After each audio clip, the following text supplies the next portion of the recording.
Successo esterno per il Grifone di Arnese che supera con un netto 1-4 il Fonte Meraviglioso. A domicilio Battisti con doppietta, Lorizzi e Picano i marcatori, padroni di casa in gol con Ocanto Melendez. Campionato Under 16 Elite, girone B, prima occasione per i padroni di casa, cross da sinistra, colpo di testa di Lozzi che colpisce in pieno traverso, Fonte Meraviglioso, pericolosa.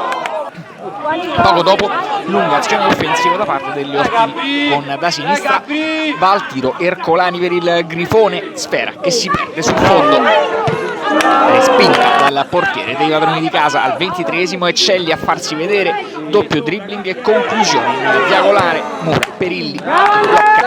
Al 29esimo invece azione insistita ancora da parte degli ospiti, di nuovo Ercolani va con il sinistro, sfera che si perde sul fondo. Al 31esimo invece palo via ancora del Grifone, formazione ospite che spinge, passa al 40esimo, azione da corner, Battisti si gira e calcia in aria, palla in rete, 0-1. Il vantaggio apre di fatto la difesa di casa, il Grifone subito pericolosa all'inizio di ripresa, palla che termina in out. Al 7° da sinistra verso destra, azione in grande stile della formazione di Arnese con raddoppio ancora da parte di Battisti, buona la sua conclusione in diagonale di destra.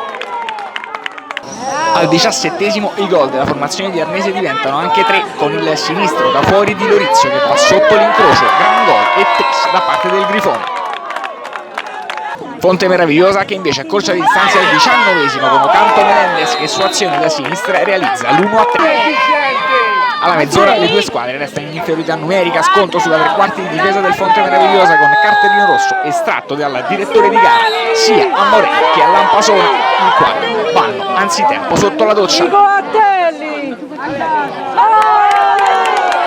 Infine alla mezz'ora ancora Grifone a segno, stavolta con la staffilata di Picano.